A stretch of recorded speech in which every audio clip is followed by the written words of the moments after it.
wisdom determines success. Continue writing. There is no problem anywhere which is not a wisdom problem.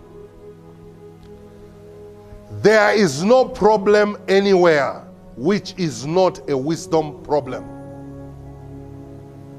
There is no problem anywhere which is not a wisdom problem.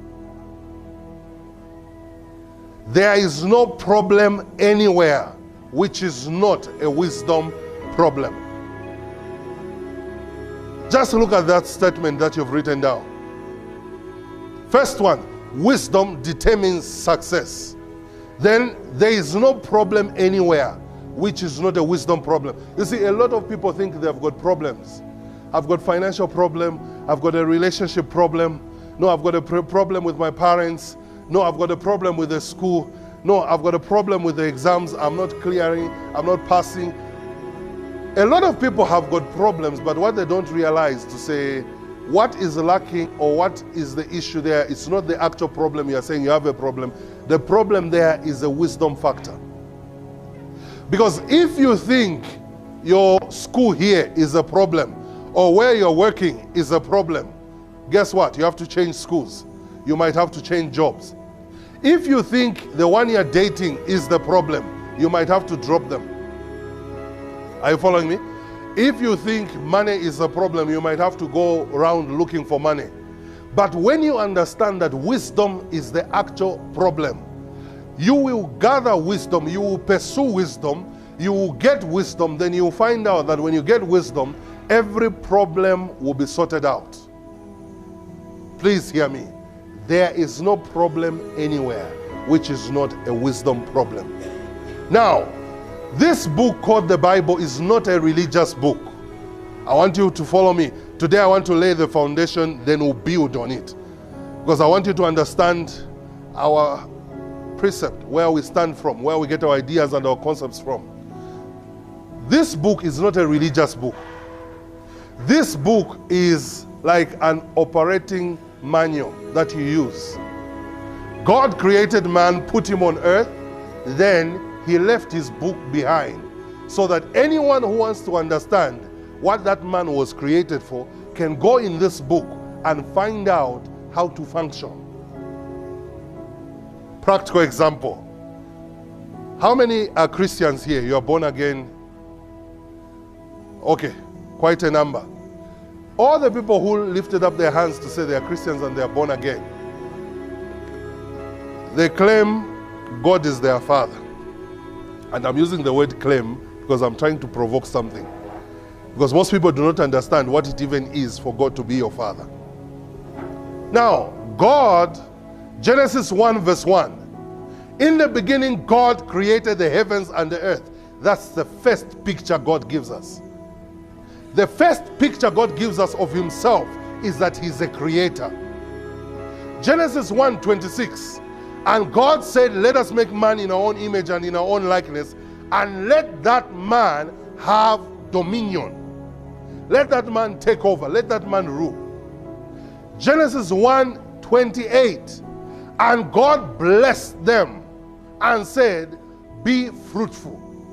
If you don't understand Genesis 1, hear me. If you don't understand Genesis 1, success will be a slow thing in your life. Because the first picture God gives us is that of a creator. Who are the people right now whom we call truly successful? People who have created. I want you to think really. Anyone you can point to me as successful, they've created a product. Uzani but na boom ni product. Uzani but na boom ni product. Tell somebody to say, my flash is sienzeriko. Kuli mundana yaleta my flash. Tell somebody to say, zona sienzeriko. Kuli mundana yaleta zona.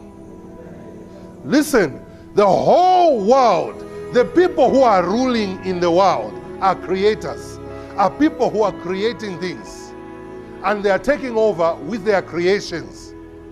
Guess what most of Africans and especially Christians are doing? They are not creating anything. They are living on what other people have created. Because listen, if you're not creating, I can guarantee you your entire life is living on what another person has created. And hear me, as long as you are living on what other people have created, you'll be very limited in your success. The richest guy in the world, the software that all of us are using in our computers, in our laptops, he put that software there. Bill Gates created software that, I love what he said. I want to create software that is so user-friendly that even my mother can use. And he brought about that software. Now, because all of us want to use a laptop, want to use a computer, we have made him the richest man. Look at the Mexican guy who had come up, who had replaced Bill Gates some time back. Telecom. He went into communication. Who's not communicating? Everyone is communicating. So you create anything that has to do with communication. The guy right now that all of us are relating with, even if we don't know him, Mark Zuckerberg, Facebook. All of us here are on Facebook. That's a creation of someone. All of us are on WhatsApp. That's a creation of someone. Then somebody says, I'm a child of God. Do you understand what that means to be a child of God? And you see, that's why religion has destroyed people.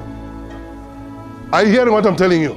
Religion has destroyed people. Because people think when they become born again, they are all that. It doesn't change your mentality. It doesn't change your understanding.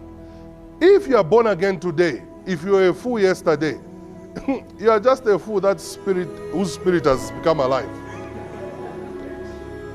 Are you hearing what I'm telling you? Because I see Christians when I go around speaking who think they've got a chip on their shoulder because they are Christians. Most of the guys who are creating are not even Christians, but the principle is the same. All of us have Genesis 1:28 applies to every child of God or every person God created.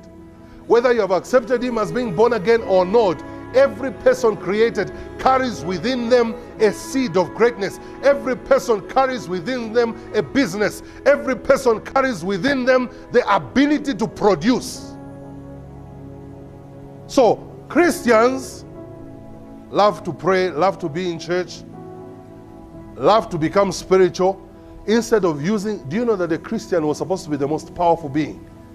Because what you call prayer brings you at the platform where you can dialogue with God. How can you call God, the one who created the heavens and the earth, the one who created the universe, how can you call him Father and you say you relate with him in that you're born again, but you don't create anything? Tell somebody there's something wrong with the message. Tell somebody there's something wrong with the message. Hear me, there is something very wrong with Christianity. Tell somebody there's something very wrong with Christianity. At least the first people who were called Christians, Wenzopalako Mulungu. That's why they called them Christ-like ones. They called them Christians because they saw a reflection of Christ. Today people are called Christians, born again or no creation. Tell somebody, as you are seated right now, you are carrying businesses inside you. Tell somebody there are corporations inside you. Tell somebody there are industries inside you. Tell somebody there are ideas inside you.